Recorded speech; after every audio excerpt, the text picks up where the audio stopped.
I'm really excited to be a son of the South from the great state of Georgia here to share with you in this event.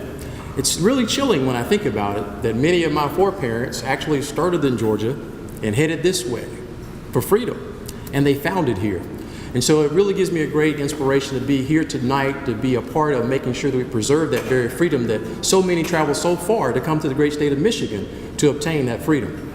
Now, one of the driving motivations behind what I do, I will tell you, is not because I'm just so great and knowledgeable of the Constitution and I just really know that thing back and forward.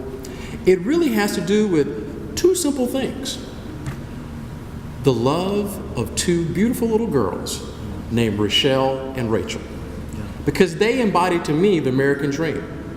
Because I had an experience about 14 years ago when I had my first one born, where I went through this crazy metamorphosis and I realized that everything that I thought was important to me was no longer important.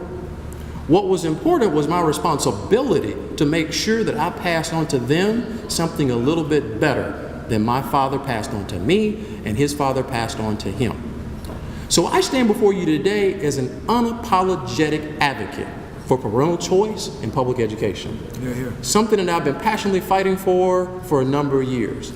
As Stacy mentioned, we had something in Georgia where we had to pass a constitutional amendment to ensure that parents had the right to choose which educational environment was best for their kids.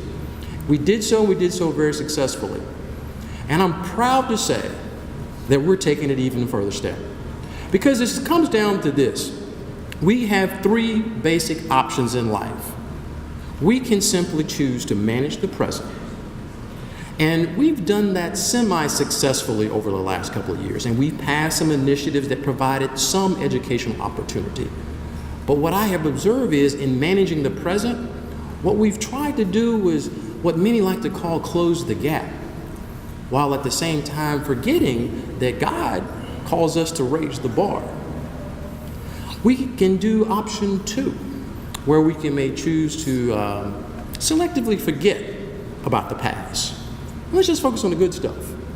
But the irony of it is, when it comes to public education, sometimes we have selectively chosen to forget the good while maintaining the bad and keeping it on the forefront because we have a fiscal benefit for doing so. Because as long as you have problems, then you have government institutions that say they have to fund these problems, which creates a dependency mindset. So I choose, and I submit to you tonight, let us consider option number three, and that is to create a brighter future.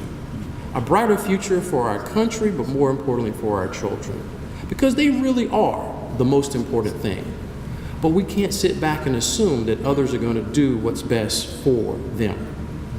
I started an organization about 3 years ago when I came to that realization. It's called 100 Dads.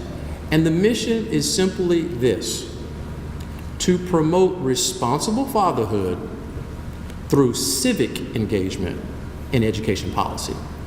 See, many organizations stop short by saying, let's just promote responsible fatherhood. Let's all be good fathers. Let's go take our kids out and play catch. Let's take our kids out and go to the movies. Let's do all these wonderful fatherly things.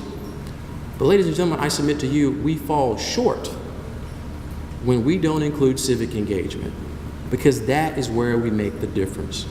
This race to economic emancipation, education is the cornerstone of getting us there. So I thank you tonight for coming and being a part of this, and I look forward to dialoguing with you as we continue this journey around the great state of Michigan and spreading the word that life, liberty, and educational freedom, they are still possible in this great nation called America. Thank you.